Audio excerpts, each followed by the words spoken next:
Well, good morning, Patriots. Good morning, Joel. How are you? Morning, Ben. How you doing? Fantastic, boss. All right. Crazy day. A lot of stuff happening. First and foremost, how's it going over there in the state of California? Oh well, situation normal. All well, never. I won't go there. Um, um, yeah, it's a little chilly for but around this time of year, I don't know that you would call it chilly, or anybody out there in flyover country would call it chilly, but yeah. So we're just getting ready for Christmas, man. Mm, outstanding. Yeah. Yeah, I'm still going to IT school, but week after next, I'll be off for the real reason why we celebrate Christmas, not for the presents, not for Santa Claus. It's for the birth of our King. So, looking forward to that. Yep. Amen. So yeah, the topic today is connected to tech, the IT, the weird world of the digital age that we find ourselves in. So, by the title, it says "Embracing the Intellectual Dark Web." So, to get us into this, Patriots, Joel, what would you describe as the dark web? Like, what is that to you?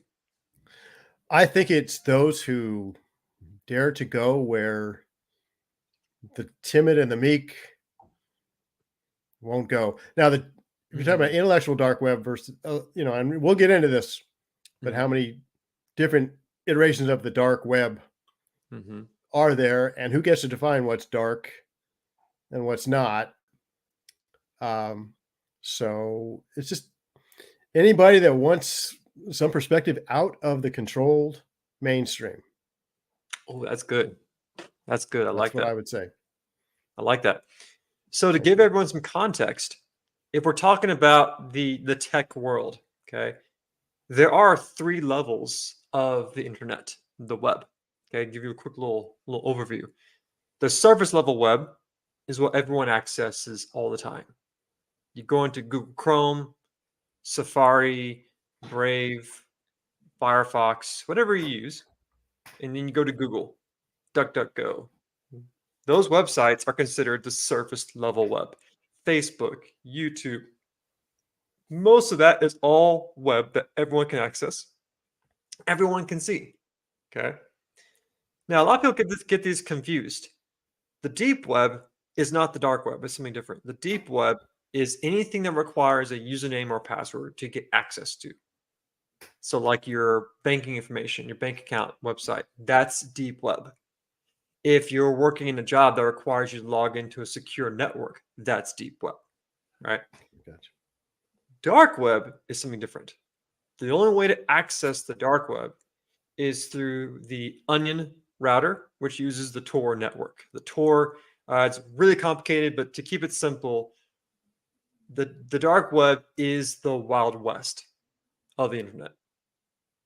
Completely unrestricted, no boundaries, no limitations, no safeguards.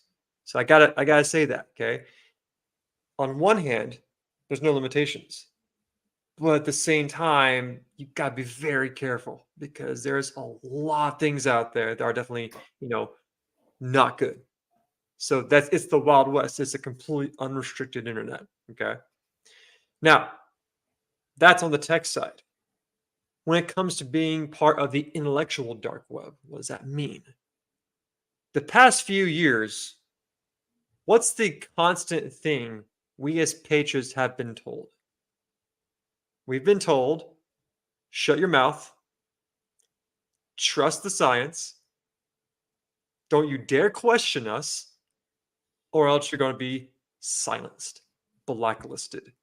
It's the Red Scare all over again. Canceled. Yes. Yeah. Right. Okay. The Red Scare during the Cold Era is the modern day cancel culture. It's the exact same thing.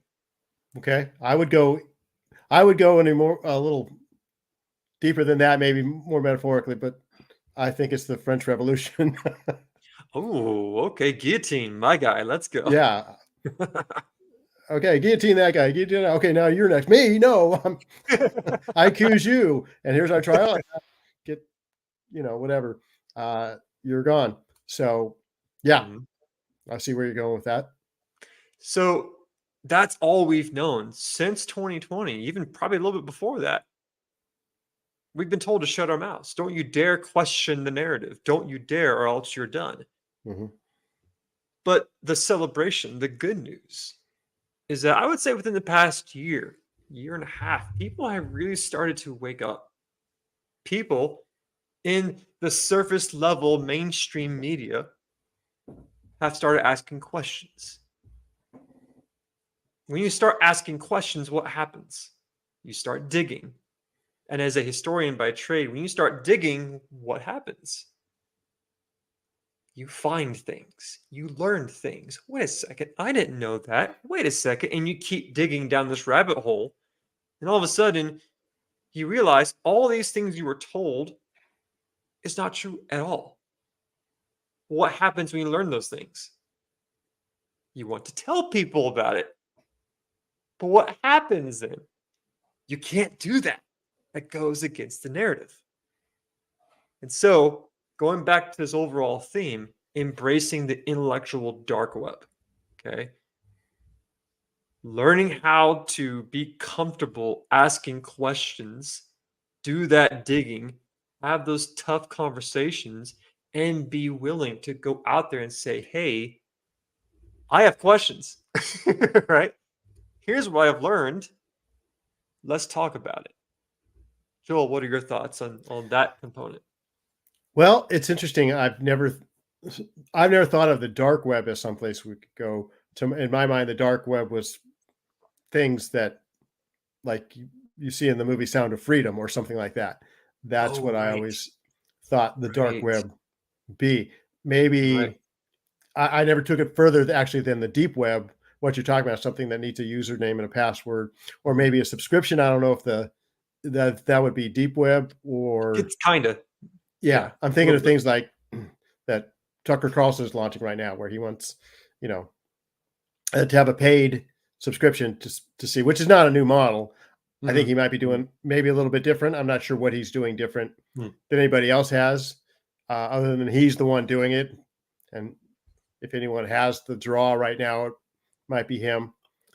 So um, I don't know. As with our message and with our intended audience, can Mhm. we go into the dark web with all the people that you know that it's not the intellectual dark web? Maybe it's the moral dark web. I don't know if there's a moral dark web. I'm Mhm, sure there is. I don't know if it's called that. But mhm. how do you navigate that? How do you we as or is that where we're supposed to shine light? I'm you know one of the things I Right, always say as Christians, we're supposed to shine light. Well, when you go out and shine light, people that are used to the darkness don't like it, of you know, course, and it makes them of course. angry, and they want you to stop. So Right. is that something? What are we really talking about? Would be So my what question. we're really talking about here is you have to be comfortable going away from the mainstream media narrative. Because here's the thing, most people sadly are, well, I'll say it, drones. They wake up, they watch the news from CNN, MSNBC, Fox News, and that's it. They take that as the truth. They take that as what's really happening. They go on Facebook and they scroll a few minutes and they think, oh, well, this is obviously the truth. And they don't think twice about it. And to be honest with you, there's a little bit of that that's, well, kind of blissful ignorance. They live in this world where they think everything's fine, everything's fine, everything's fine. It's kind of like the Matrix. In the Matrix, Neo's given a choice by Morpheus. Do you take the red pill or the blue pill? Do you stay in this fantasy land, the surface level mainstream narrative, or do you take the other pill and delve deep into the unknown? Do you go into that darkness? Are you willing to go in there, learn the truth, and then come out of that and start spreading the truth? That's the kicker. And a lot of people aren't willing to do that. And so the question for all of us as patriots is, where do we stand? Do we want to live in this blissful, ignorant area? Or are we willing to go dark? Are we willing to go into those areas and talk about things people aren't supposed to be talking about, and then bring that truth to the light, even if there's going to be a cost? Because what if you're told you're going to lose your job? What if you're told you could lose everything? Are you willing to put that foot forward? Are you willing to take that chance? I have some examples of this, but I want to give it back to you, Joel. Well, yes, that is the question on just not on intellectual dark web, whatever you call it, in web-based, in life in general. Are you willing to step out of your comfort zone, step out of what you know? Because that is what you're much younger than me, but that's what I know. Those sources were always, you could always question them. They're biased or whatever, but they couldn't really go too far away from the truth and show their bias too much. And as long as you're aware, you can filter it and you can pretty much get the truth or get at least some semblance of a picture of what's going on. Now it's so blatantly and nakedly untrue, dishonest. Those same outlets that we could filter out and get the truth before now are just blatantly dishonest. And you could almost say, okay, whatever they're saying, I know is a lie. I know the truth is the opposite. That's all. It's almost that to that point. But someone that if you always did it that way and it is comfortable, and you're not the type of person that can delve into the amount of time that someone like you or even someone like me gives it. Right. Not everybody has time to dig into the intellectual dark web. They're too busy, doing life. And that's a great point. Yeah, that's a great point. They're too busy doing life. Well, what does that mean? Right. They're doing, you know what they're doing? They're living the lifestyle and living to the standard of economic standards and political and freedom standards that people that went before them gave them, because the people that went before them did go to the dark places to get the truth. They did step out of their comfort zones. And that's why we have this. That's why we have our comfort zones, because way back when and throughout our history, people were willing to step out of theirs, put everything on the line. And you hear it all. It's not a new thought. You hear it all the time. People sacrificed. My father was a World War II vet. Was on a destroyer that got sunk in the Pacific by kamikazes. He was the last one off the ship. It's a story you wouldn't believe. That's what my dad did for me. What in the world would I be willing to do for my kids? I don't know. I don't have that opportunity to go that far. But am I willing to step out of my comfort zone to make sure my kids have some modicum of the same reality that I do? I would think so. I would hope so. Back when I was a teacher, I would tell my students, is like, I'm not asking you to agree with me. I'm not asking you to change the world.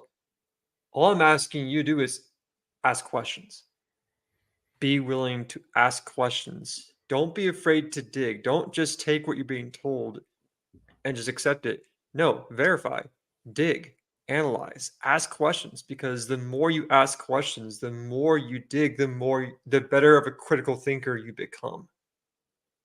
And that's the thing that's missing in our next generation, is people aren't willing to do that digging. They're not willing to spend the time. And you're right, it does take some time.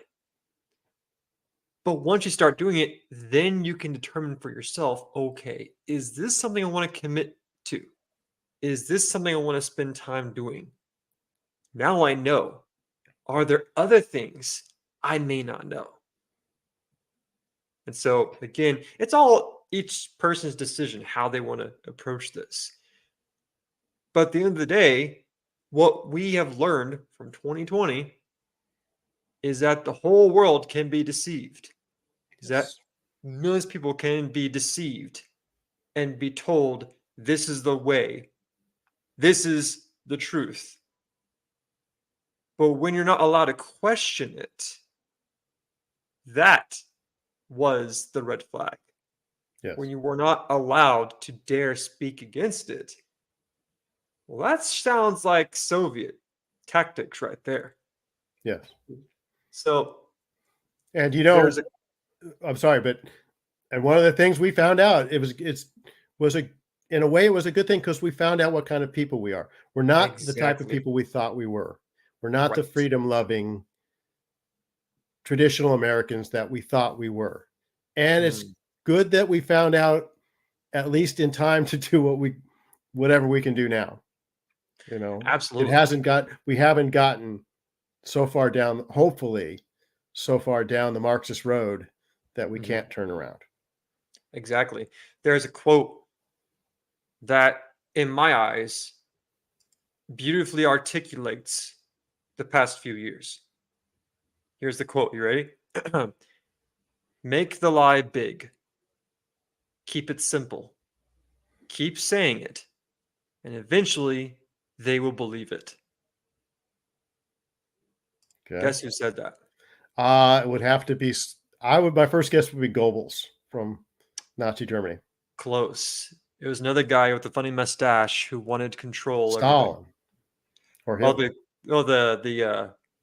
the guy who got denied from art school.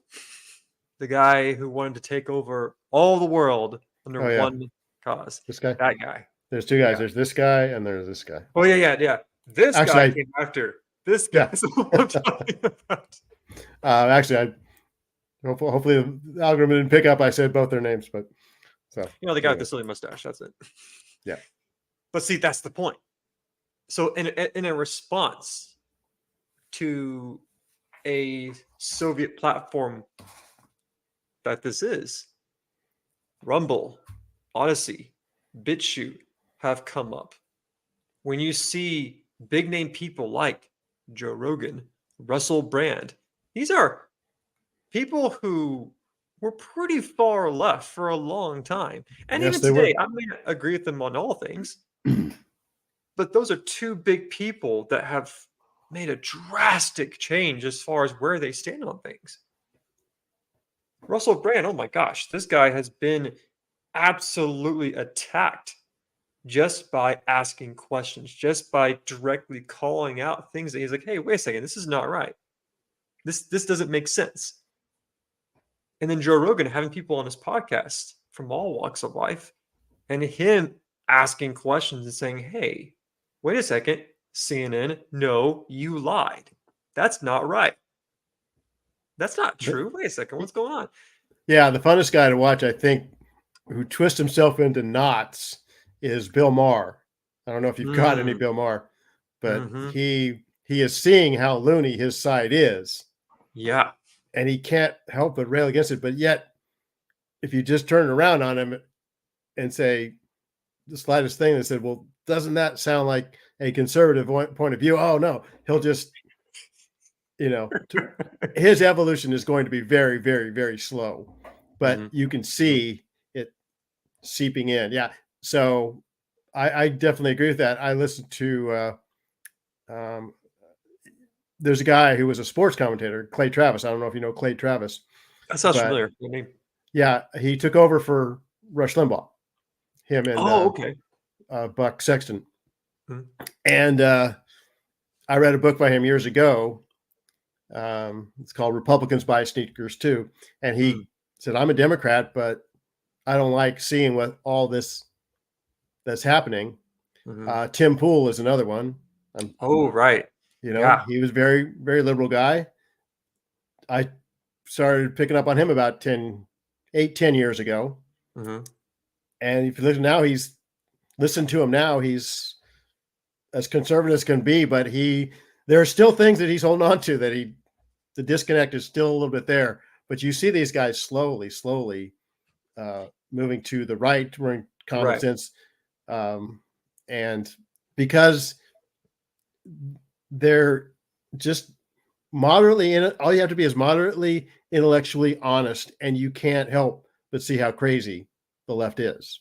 And these are the people I'm mentioning who are within the intellectual dark web. These Yes. are the outcasts, according to the mainstream media. Right. These are the dark people we gotta stay away from because they're asking questions. You can't do that. Yes. Tucker Carlson, oh my gosh, prime example. Yeah. Here's a guy who dominated a major news stream network, who was pulling in the viewers for them. But then when they let him go, he was like, fine, you know what? I'm going over here. I'm doing my own thing. I'm going to expose all y'all for what you really are. Mm-hmm. And so that's what all this culminates to. So again, on one hand, the way we got here has been crazy. I mean, even the term conservative has changed drastically within the past 5 years. I would have never considered guys like Joe Rogan on that spectrum, but now it's completely different. I don't think they would have either 5 Right. years ago. Right. And now they're all of a sudden they're. It's funny, guys. There was a guy named Stefan Molyneux that I listened to a while back. Ben Shapiro would tell you this. Mhm. They're either atheists or Jews, Mhm. but they could always talk to a conservative. They could Mhm. always have a conversation, an intelligent conversation with a conservative. They couldn't Even have if they that with. disagreed. Was that? And Even if disagree, they yes. disagreed. And disagree, but they couldn't have that with their progressive friends. Right. And so slow, like I said, slowly, just all it takes is just a little bit of open-mindedness, and the light creeps in, and truth creeps in. And Exactly. yeah. And so, like we always try to do in these chat sessions, is bring it back to the truth. Bring it back to what truly matters. No Okay. matter how crazy things are right now, no matter how the world may be seen as crumbling or burning, take heart. Be at peace. Because God's in charge. Not you, not me, not the brain dead potato in the office. He's not in charge. Neither is Putin, neither is Musk. Our king's in charge. Bottom line. Yes. So, with that being said, how do we know that? How do we know he's in charge? How do we know our Lord Christ is truly in charge? Well, we know that because way back when Christ conquered sin and death, when he did all of that, came back, and then went to his Father, the apostles then were tasked with doing what? Spreading the word. Spreading the word. Yes. Going all over, risking everything, by the way, putting everything on the line, being those ancient intellectuals, challenging the mainstream media at the time, going completely against everything that was being taught, from emperors to kings to rulers, all that. They went out there and they spoke the truth and they showed the truth. That's how it all started. They were the original intellectuals. And so that's today what we need to eventually become. Become those people who are not afraid to speak the truth, even if there's great risk. And so I give it back to you, Joe. Well, no. One thing I would add to that, and it ties into what you're saying about great risk. They were ordinary fishermen, tax collector, whatever. That Jesus called them, said, "You follow me, come follow me." Completely changed their lives. They were able to be disciples of the King, like I said, and he charged them after he died for them, rose again, and he charged them, go into all the world and preach the gospel. And even with that knowledge, if you read the book of Acts, everyone think, oh, the book of Acts, the early church, what a great thing. For a while, it was a great thing. But they didn't want to go to all the ends of the earth. They were still in Jerusalem. True. And God had to say, he actually took Philip and said, hey, here, you go up the road and meet this Ethiopian eunuch. I'm just going to physically grab you and put you there because you won't go. And now I'm going to send a persecution.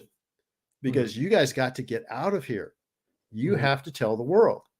And you're not going to tell the world if you're stuck there in Jerusalem Right. enjoying, everything and having little fights about who's serving tables and all this. No, no, no, no, no. Get out. But it took trouble. It took risk. It took that something uh, maybe like we see starting now. The Mm. American church or the world church, whatever. And maybe the American church may not respond and God may go to somewhere else in the world and raise his church up there. Of all places, might even be Africa, who knows? But it takes trouble sometimes. And you Mhm. said you got to be willing to face the trouble. Sometimes that's what it takes for God to get you out of your comfort zone and get you, and we've seen it through this and this, not whatever you can say. That is, we saw trouble. We saw the trouble. We saw what the problem is. We Mhm. saw the challenge before us, and it's only going to get worse. It made us ask questions, which has made us even bigger targets than we were before.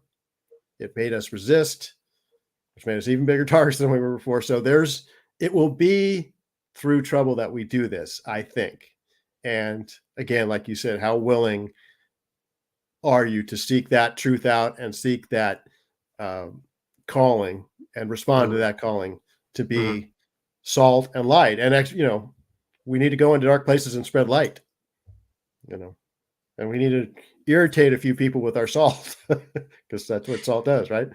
So And does one that make great sense? thing Yeah. that makes complete sense. And one great thing, the good news about all of this, the country that we live in now, with all of its flaws, the beautiful thing about our country is that you can say what you want.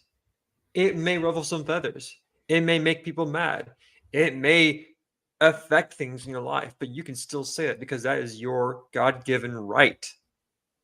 And with that being said, in today's day and age, you can go out into the street, say what you want, and there's no risk of you being thrown into the gulags. There is a justice system. There is laws set in place. Fair enough.